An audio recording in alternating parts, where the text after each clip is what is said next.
maybe the hair everywhere.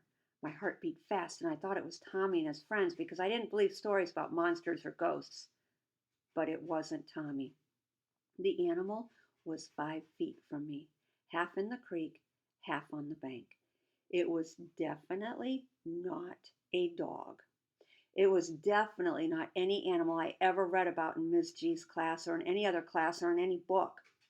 All I could see in the fading light was its outline, and its outline didn't make any sense. It looked like a pig, I guess, but lower to the ground. It had big teeth, but I thought maybe I was imagining how big. It was munching on a pint-sized plastic water bottle, and the sound was worse than bulldozers backing up at 7 in the morning. Worse than those tree-eating machines that spit out mulch. Growl! Growl! The animal wasn't scared of me. It just sat there munching, making this deafening noise. Then, with one push of its paw hoof, it shoved the rest of the plastic bottle into its mouth and swallowed.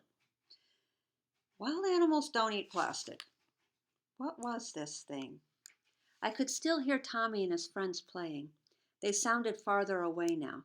I couldn't tell how long I'd been out there, or if it was more light than dark, or if I had homework that night, or anything. I thought I was in shock. I'd never been in shock, but I thought I was in it. I was sweating and cold at the same time. The animal slash creature slash monster slash thing started to move toward me. It wasn't careful or shy. It came full speed up the bank, loping toward me, and I opened my mouth to scream because I just knew I was going to be the next thing it chewed and my death would be horribly loud and lonely. Then I thought it would be nice to die by Devlin Creek. I thought 100 other things, but none of them were fully formed.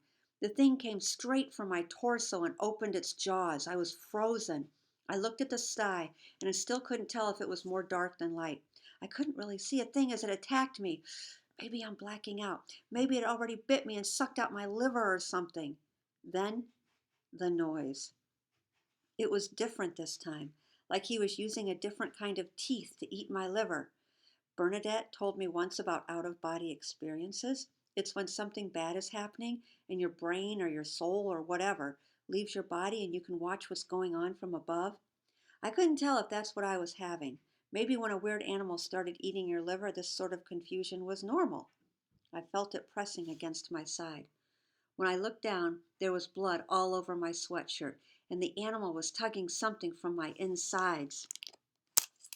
I didn't feel anything but pressure, the way it had felt when the dentist numbed my tooth before he filled one cavity that Mom would never let me live down.